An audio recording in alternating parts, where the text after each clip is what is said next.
මුලින්ම අපි වාහන නැවැත්වීමට රථගාල සොයා ගියා. පන්සල තිබෙන ස්ථානයේ සිට වම්පස පාරේ මීටර් 20ක් පමණ ගොස් දකුණු පසට හරවා අඩි 10ක් පමණ යන විට පන්සලේ රථගාල දැකිය හැක. මා දුටු ඉතාමත් සුන්දර හා නිස්කලංක ආගමික ස්ථානයක් වන්නේ කඩුවෙල මහමෙවුනා භාවනා අසපුවයි.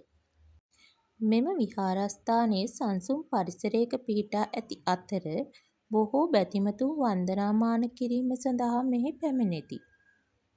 විහාර භූමිය ඉතා පිරිසිදු හා අලංකාරවත්ය. බුද්ධ ප්‍රතිමාවන්, බෝධීන් වහන්සේ සහ පරිසරය දැකීමෙන් සිතට මහත් සැනසීමක් ලැබේ. මෙහි භික්ෂූන් වහන්සේලා බුදුදහම ඉගැන්වීම, භාවනා වැඩසටහන් පැවැත්වීම සහ ජනතාවට ආධ්‍යාත්මික මඟ පෙන්වීම සිදු කරති. මට මෙම ස්ථානයට ගිය විට ඉතා සංසුන් හා පින්බර හැඟීමක් ඇතිවිය. එහි ඇති නිහඬ පරිසරය නිසා සිත එකඟ කරගෙන භාවනා කිරීමට පහසුයි.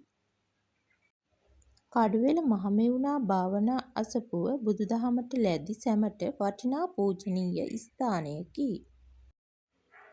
මෙම විහාරස්ථානය ආගමික, සදාචාරාත්මක හා ආධ්‍යාත්මික ගුණාංග වර්ධනය කර ගැනීමට උපකාර වන ස්ථානයක් ලෙස සැලකිය හැක. අපිට දැන් මෙම විහාරස්ථානයට ගිය විට සිරිගෞතම ධම්මරාජිකා මහා සෑ රජුන් වහන්සේ, සිරිගෞතම සිරිපා මහා විහාරය, ශ්‍රද්ධා රූපවාහිනී ලක්විරු ගුවන් විදුලිය, ශ්‍රද්ධා කාර්යාලය, සදහම් පොත් මැදුර දැක බලාගත හැක. දැන් අපි සංසුන් මනසකින් යුතුව මෙම විහාරස්ථානයට අරමුමු.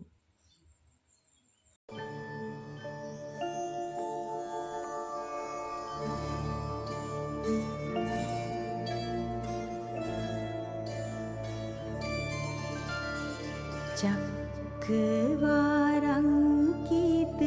රත්ත සුපාදෝ ලක්